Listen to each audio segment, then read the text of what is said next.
বিদ্যুৎ উৎপাদনে এতদিন ভরসা ছিল গ্যাস, তেল, কয়লা কিংবা সূর্যের আলো। এবার জ্বালানি ছাড়াই বিদ্যুৎ উৎপাদনের সম্ভাবনা দেখাচ্ছে বগুড়া। ফ্লাইহুইল প্রযুক্তিতে পরীক্ষামূলকভাবে বিদ্যুৎ উৎপাদনের সফলতার পর এবার 25 কোটি টাকা ব্যয়ে 1 মেগাওয়াট ক্ষমতার পূর্ণাঙ্গ প্ল্যান্ট স্থাপনের পরিকল্পনা করছে বগুড়ার পল্লী উন্নয়ন একাডেমি। এরুলিয়ার বান্দিগিটে পরীক্ষামূলকভাবে প্ল্যান্টে উৎপাদিত বিদ্যুৎ দিয়ে চলছে 2টি পাম্প ও একটি ওয়েল্ডিং মেশিন। 2004 সাল থেকে প্রযুক্তি নিয়ে গবেষণা করছে RDO, big chicks and agri engineering. বর্তমানে 500 কিলোওয়াট ক্ষমতার 2টি মোটর দিয়ে পরীক্ষামূলকভাবে কার্যক্রম চালানো হচ্ছে। এতে প্রতি ইউনিট বিদ্যুৎ উৎপাদনে খরচ হতে পারে মাত্র 1 টাকা 50 পয়সা। আরডিএর পরিকল্পনা অনুযায়ী 25 কোটি টাকা ব্যয়ে স্থাপন করা হবে 1 মেগাওয়াটের পূর্ণাঙ্গ প্ল্যান্ট। একটি দেশের বিদ্যুৎ খাতটা যদি ঠিক থাকে তাহলে সেই দেশের সকল উন্নয়ন কার্যক্রম কিন্তু সেখানে সফলভাবে পরিচালিত হয়। আমাদের মাননীয় প্রধানমন্ত্রী যেহেতু বিদ্যুৎ খাতকে অগ্রাধিকার দিয়ে উনি বাংলাদেশের উন্নয়ন কাজে হাত দিয়েছেন। আমি এই পরিকল্পনার উত্তরোত্তর উন্নতি কামনা করছি। এটা যদি পরিপূর্ণ আকারে আমরা দাঁড় করাতে পারি তাহলে এক ইউনিট বিদ্যুৎ 1.5 টাকাতে আমরা এটা সরবরাহ করতে পারবো। আমাদের এই জেনারেটরটা সম্পূর্ণ আমাদের কাস্টমাইজ করা, আমাদের নিজেদের করা। এখানে স্টার্টর এবং রোটরের মধ্যে রোটর অংশটা আমাদের হলো পার্মানেন্ট ম্যাগনেট দিয়ে তৈরি করা, এবং হলো 1 মেগাওয়াটের জন্য আমরা হলো যে প্রায় 48 পোল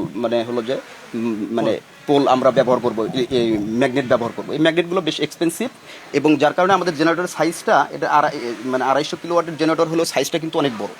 যখন আমরা 1 মেগাওয়াটের করব এটা প্রায় 15 ফিট হাইট হয়ে যাবে, মানে সাইজটা অনেক বড়। সে আস্তে ঘুরবে কিন্তু সে ইলেকট্রিসিটি দিবে। তো এই যে ইলেকট্রিসিটি যেটা হইলো এখানে যে 1450 আরপিএম এ যে ঘুরতেছে, এটা হলো যে আমি হলো যে কমায় নিয়ে এটাতে 250 আরপিএম এ নিয়ে আমরা এখন ব্যবহার করতেছি। কিন্তু এটা হলো আমাদের যখন আমরা সফিস্টিকেটেড প্ল্যান করব তখন এটা হলো 250 আরপিএম এ থাকবে না, এটা থাকবে 120 আরপিএম এ। 120 আরপিএম এ যখন হবে তখন আমরা ইলেকট্রিসিটিটা আরও স্মুথলি পাবো। এবং হলো যে এটা তো একটা ল্যাব, এটা তো একটা স্কেলেটন। এটা যখন হলো যে স্মুথলি পাবো তখন হলো যে আমাদের যে প্রাইম মুভার আমরা বলি, প্রথমে যে ইলেকট্রিসিটি আমরা দিয়ে একে চালু করছি, এই যে ইলেকট্রিসিটিটা আসতেছে সেই ইলেকট্রিসিটিতে আমরা প্রাইম মুভারটা ব্যবহার করব। ইলেকট্রিসিটি বিভিন্ন সময় বিভিন্ন জন আবিষ্কার করছে, দাবি করছে, এরকম ঘটনা আছে। কিন্তু এই গবেষণাটা আমরা হলো যে সাইন্টিফিক্যালি, আর্টিক্যালি এবং থিওরিটিক্যালি এটা হলো যে প্রুভ করছি যে ডাটাগুলো আমাদের কাছে আছে। প্রকল্পটি স্থানীয় সরকার, পল্লী উন্নয়নের সমবায় মন্ত্রণালয়ের পাশাপাশি জলবায়ু ট্রাস্টেও জমা দেওয়ার কথা জানান আরডিএ কর্মকর্তা। সরাসরি যদি বলি, এটা ফ্লাই হুইলের মাধ্যমে বিদ্যুৎ উৎপাদন প্রযুক্তি।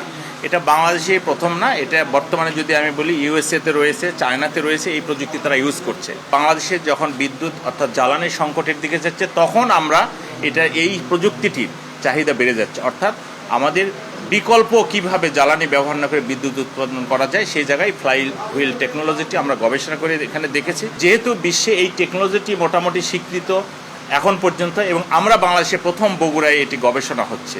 তো আমি যেটা খুব সংক্ষেপে বলছি, এখানে আমাদের অপারেটিং যে কস্টটি, আমরা 1 ইউনিট বিদ্যুৎ খরচ বাংলাদেশের আমরা জানি 14 থেকে 16 টাকা। এখানে আমার মাত্র 1 ইউনিট বিদ্যুৎ উৎপাদন করতে 1.5 টাকার মতো, অর্থাৎ 1 টাকা 50 পয়সার মতো খরচ হয়।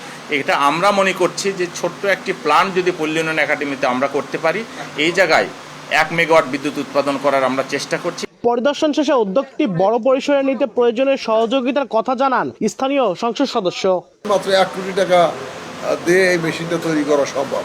সেখানে সরকার যদি পৃষ্ঠপোষকতা দেয়, তাদের ফান্ডিংটা যদি দেয়, তাহলে তারা এগুলো তৈরি করে মার্কেট করতে পারবে। ফ্লাইহুইল প্রযুক্তির বড় সম্ভাবনা হলো এটি সূর্যের আলো বা আবহাওয়ার উপর নির্ভরশীল নয়। প্রকল্পটি সফল হলে প্রচলিত ব্যবস্থার বাইরে তৈরি হবে বিদ্যুতের নতুন বিকল্প।